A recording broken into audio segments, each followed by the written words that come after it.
Hi everyone, welcome to the Mega C-Suite Stories, and today I have a very exciting guest with me, Michael Cracroft.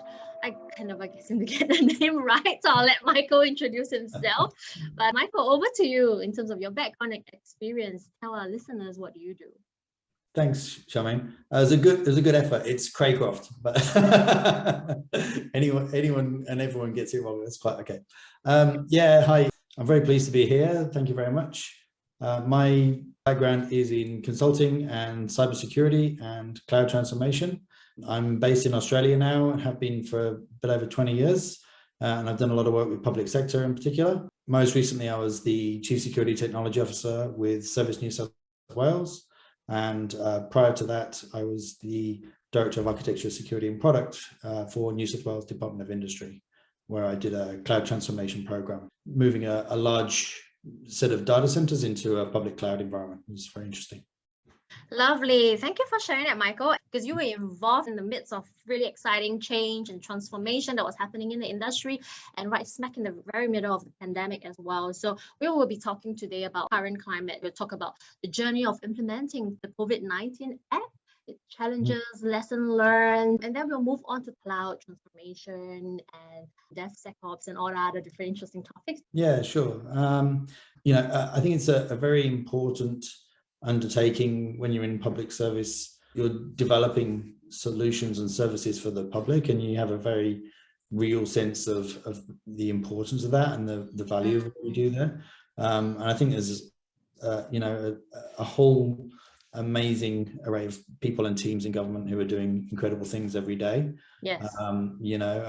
I, as one person, was just happy to contribute to that. But I think it's a really interesting time to be in public sector and developing solutions for citizens, particularly when you're responding to events that are out of the norm, particularly things like bushfires or floods, or in this case, pandemic. There's a lot of time pressure, I think, when you're trying to develop services like that and you're reacting to environmental factors. And collaboration and teamwork is absolutely, a key success factor in that. And you're trying to support the development of a service, but also manage and make sure that it's secure and trustworthy and stable, and all of those other important factors go into it being a success and being able to support the community. So I think leveraging, networks and internal and external parties, having really good communication and collaboration is absolutely vital. And I think, also it extends beyond technology. You need to have good relationships with your media team, with your QA, release and environments teams, and also the program teams at large who are handling the collaboration with external parties as well. So very much a team effort, and a really interesting and exciting challenge. You've got to deliver against the risk appetite of the organization. You've got to meet the needs of the public. So it's a very interesting and challenging but rewarding. Yeah, definitely, because it was something that made a meaningful impact, and it's contributing to the overall safety of the community as well. So there were lots of challenges because you had to scale up so rapidly. And if you think back 1 year ago, how many people were using the app, and now we're talking about millions. Yeah, scale is really important, and performance at scale is critical. And so obviously that necessitates you to develop products in certain ways and take advantage of certain technologies and practices that support that sort of scale. Yes. Obviously your security and your cyber risk dimension, when you look at that, has to be able to adapt and deal with the different technologies and methodologies that people use to develop apps that are able to scale and respond in that way, which is pretty it's interesting. It's a really interesting place to be at the moment. Yeah, for sure. You've been placed in a situation where time is of the essence. It's very high pressure. You need to get it up and running quickly. But at the same time, you are also very mindful of security, and that's going to be key. So were there any things you've done differently, or were there any things that you've done well, actually, in terms of aligning that conversation with the business when you talk about security and raising the awareness in this space as well? Yeah, I mean, I think, you know, cyber risk has to start with a conversation, you know, and those people who are ultimately accountable and sharing that risk all have to have a good understanding of what's at stake, what's required, and what the risk appetite is fundamentally. So you're really looking at aligning different business groups. I think this is relevant to any application development that's going on. You know, you want all of the key stakeholders to be part of that conversation, because if there's a need to defer or delay or reprioritize in order to get the right level of assurance, you know, it's a lot easier if you've had that conversation up front about the importance and the necessity to appropriately, you know, develop that security assurance and testing and so on. Some of the things that are, I think, beneficial of modern cloud native technologies as well is you're able to develop solutions in microservices. So there's a sort of a localized and a global architecture, if you like, to the way that systems are built. And so you can apply security assurance around that as well. So you can independently work on components and ensure their security, as well as look at them holistically. And I think sort of leveraging some of those technology changes is really important to deliver in an iterative and time-sensitive way. Maybe a traditional sort of monolithic app would be much more challenging to do. Yeah.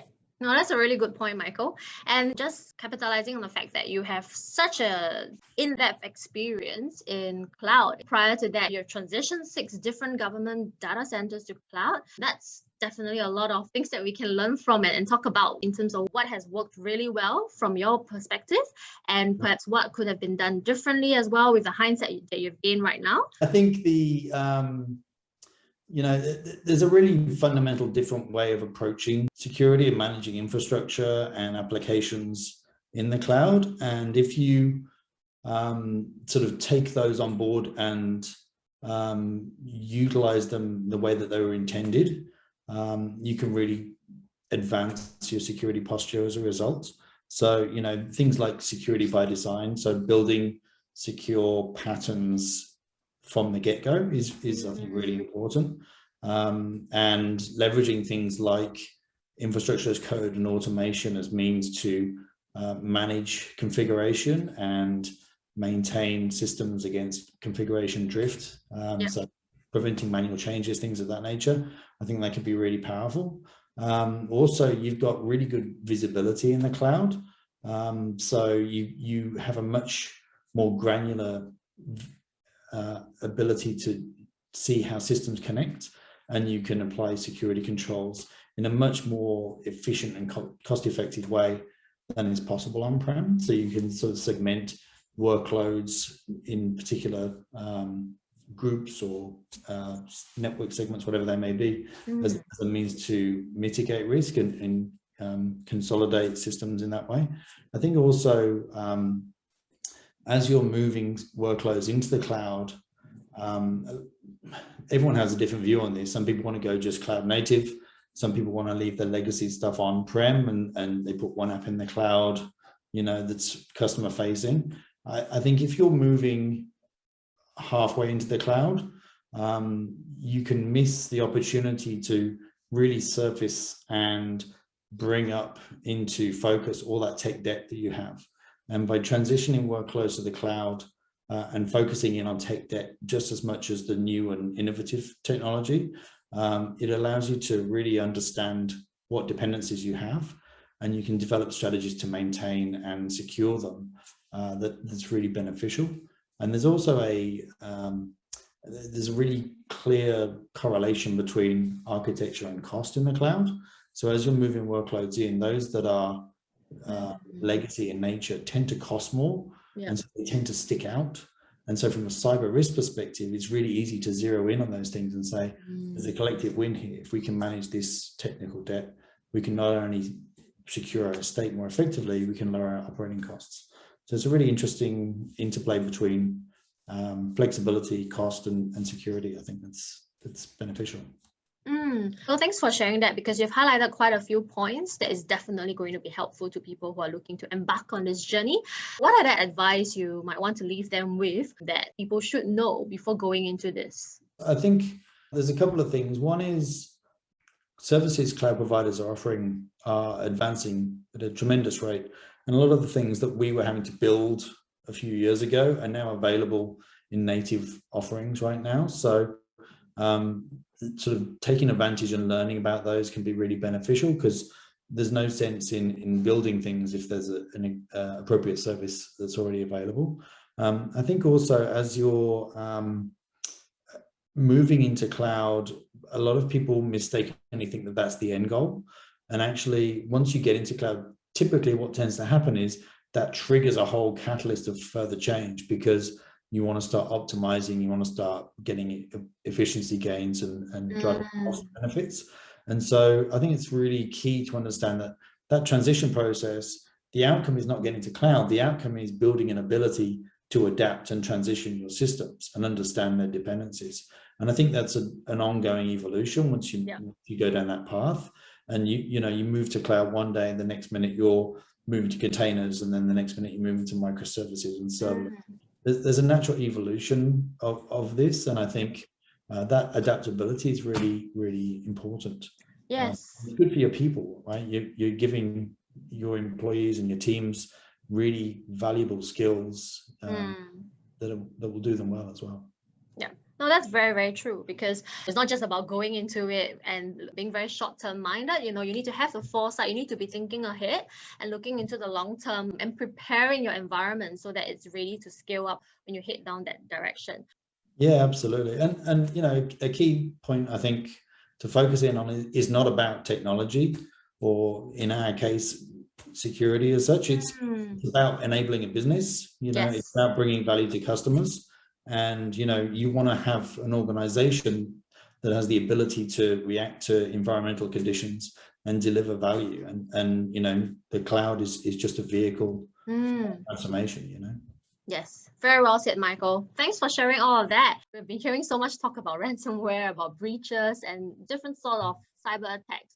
So you yourself having experienced a breach, what are some of the lessons that you've learned, and how would you apply that in the context of a cloud and DevOps transformation? Yeah, that's a good question.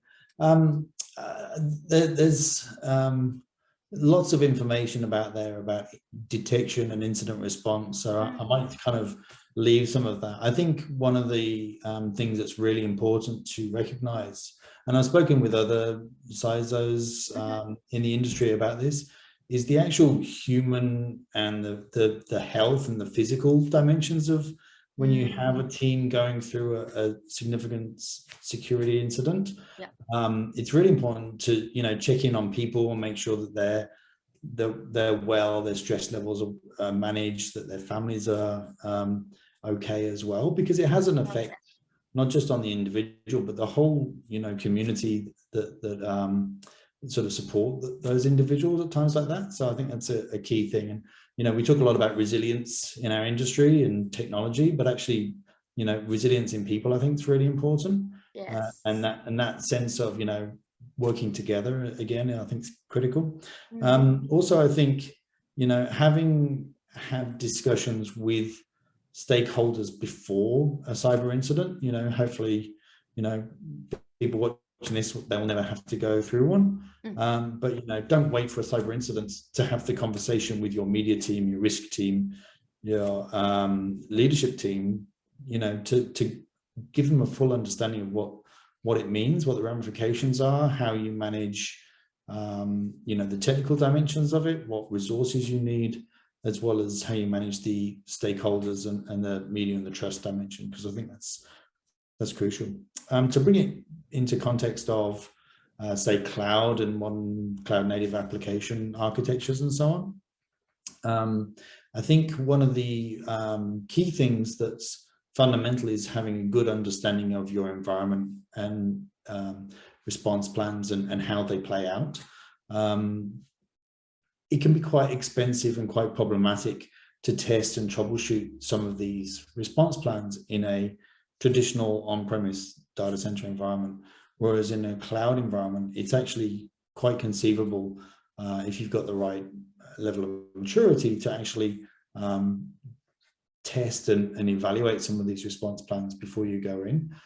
You also have a really good visibility of what's going on. So having and leveraging the tools and the services that are in the cloud to look for anomalies and unusual patterns of behavior, to make sure that your backups and your logging are all appropriately configured and secured before something goes wrong, I think is fundamental, and testing your ability to take advantage of those. Also, I think the ability to quickly deploy tools or mitigating controls, patches and things like that as well, really plays into that idea of adaptability and automation. So building that capability in and having that as part of your response plan, I think is really key, because you may not know, the tool may not exist that you need to fix the problem at the time the problem happens. So you might source something that provides a control, and you might need to very quickly be able to push that out. So I think some of those things are also really important. I guess one final comment is, just because you're in the cloud doesn't mean you're safe. So you've got to really understand that the risk moves with you. The nature of the risk and how you manage it may change, but there's nothing that is a magic bullet here, unfortunately. That's true. And that's a very wholesome way to end this session, really. Yeah, you've managed to squeeze in a lot of nuggets in. And I think it's going to be really helpful to our listeners. So really appreciate you for taking the time, Michael, to share your experience. Any last words of advice you want to leave to our listeners? I think, to network, to use resources like this and the great work that you and the team do, Shamane. I think it's fantastic. I think, we're all learning and we're all learning from good and bad experiences. And I think it's really important to share those. So encourage everyone to, look after themselves and work together. Yes, that's really awesome, Michael. And it's so true, because that's what our community is all about. It's about everyone, we all have different experience, or just giving back to the community. And together we are building the ecosystem so that we have a stronger posture to be able to fight the same battles. Yeah. And I think what you mentioned earlier really struck a chord in me about people. At the end of the day, also, we have to look after our people, because they are our defense, our first line of defense, and looking after those individual units and realizing that they come in a family unit, and having that empathy, I think is really, really key to have, especially in a leader. So thank you very much for sharing that, and we enjoyed having you on the show. Thanks again for your time, Michael. We'll see you around. Take care. Okay, thank you. Bye-bye. Bye. Bye.